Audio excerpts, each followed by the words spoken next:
Okay, hello guys, welcome back.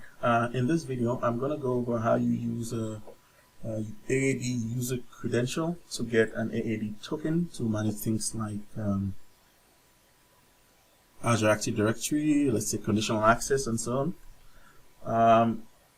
So let's get started. Let me go ahead and grab my tenant ID as I'm going to need it. Now, the process I'm actually going to follow before I go ahead is actually documented on the internet, and it's actually in this page. This page does give some information about how to do it. So most of the content, I'll link this page, but this is not the only page, but I'll link it because it does have the content. All right, so I've got my tenant ID. Next thing I'm going to do, I'm going to create an app. Yes, even though I'm going to use user credential, I still need an app to get the token. For this, so let's go ahead and do a new registration here, and I'm going to say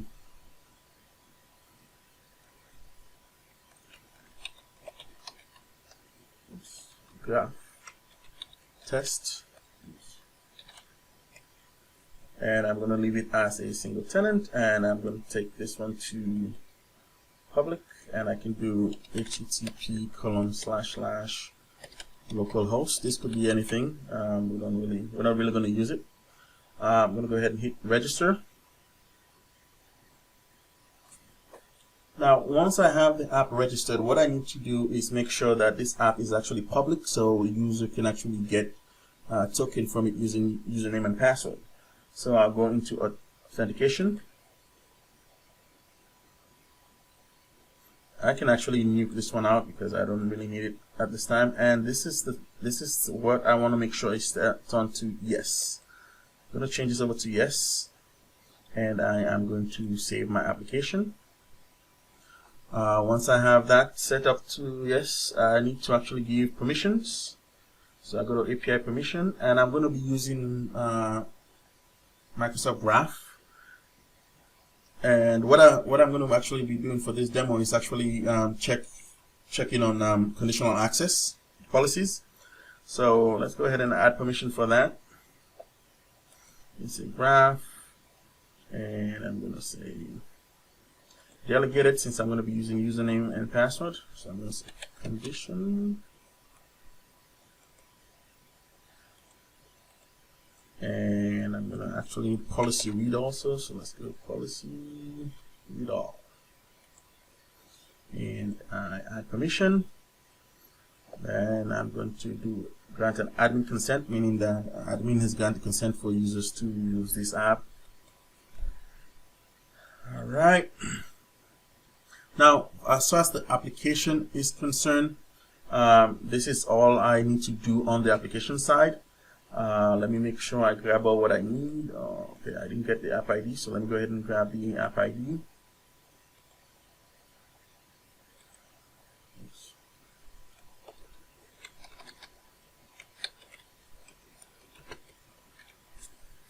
Yeah, so as far as the application is concerned, this is all I need. So now I'm going to go ahead and jump into I'm going to be using Postman to actually do this test, but you can actually use anything that does API calls to actually do this. So let's go into Postman.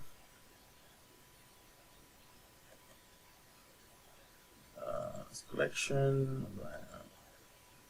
I do have some templates already, so I'm going to bring up the templates and I'll go over it with you. Make sure we have all what we need. Okay, so this is the templates. If you've used Postman before, this should be familiar. As you can see here, I have a variable tenant. I'm going to go ahead and put my tenant name in there. And this is for the parameters section. Authorization, I don't need to set anything because I'm just getting token. Headers, as you can see, I need it to be application www form URL encoded. This is the actual content type you need for the header. It's actually also in the web documents. You see it. There are other hidden ones. We don't need to worry about them. The body is where we actually need to do a lot of work.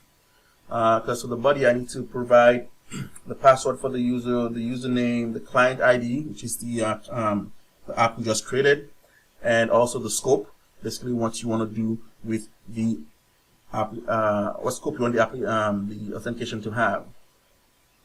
So I'm going to go ahead and create a new environment for this.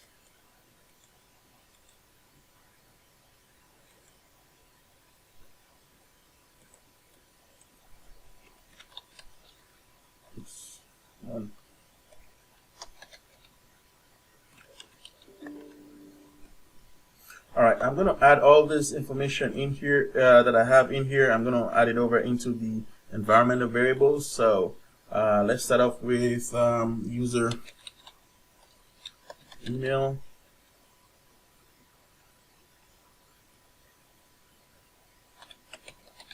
Client ID. Scope. User password. I think those are the four I had in there. Let's make sure there's no space. Okay, and I will start to actually fill those out. I'm gonna use this is one of my test user. Make sure there's no space at the end of it.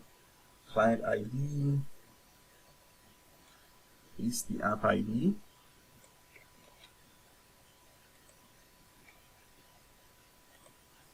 Scope.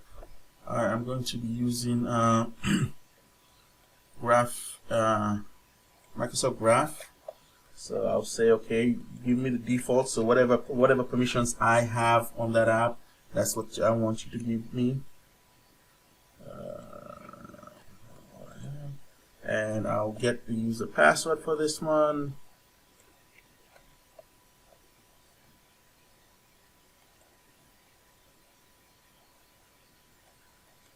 Once I have the user password in there, I'll save.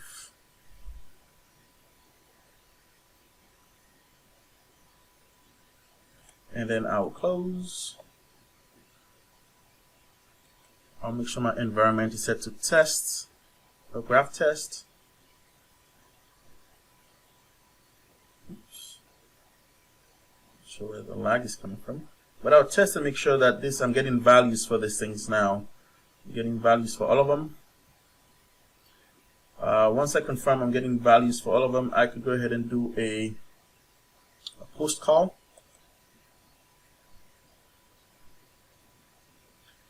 That will give me a token, as you can see, with all the permissions I provided on the application. Now that I have this here, I'm gonna go ahead and try to make a call to Microsoft Graph. So let's go ahead and open up a new tab. And let's do the basic. I mean, the basic call is always going to be get information about yourself. So then I need to set up my my headers because this is not getting a token. This is actually using the token that I already have. So my first header here is going to be authorization.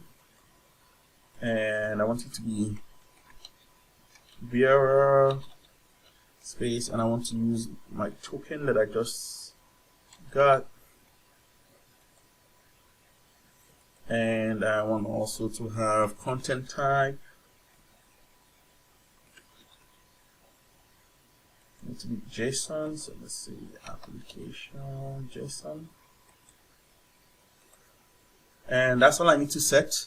And let me go ahead and actually call this. Alright, now this should give me information about myself, which shows that the actual token is working. So, but as I mentioned in the beginning of this recording, that what I want to do is actually conditional access, right? I want to pull information about my conditional access policy. So let's go ahead and try doing that. Let's see what happens.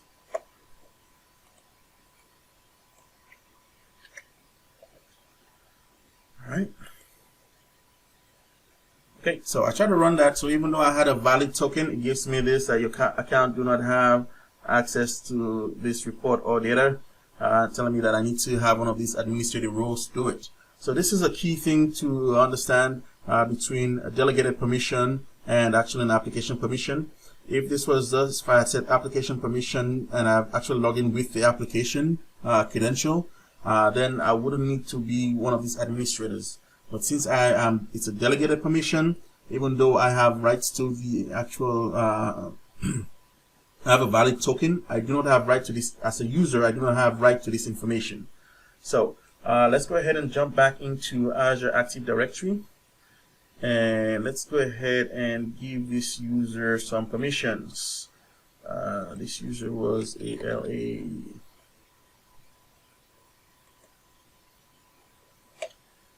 I'm going to give the user a conditional access administrator role.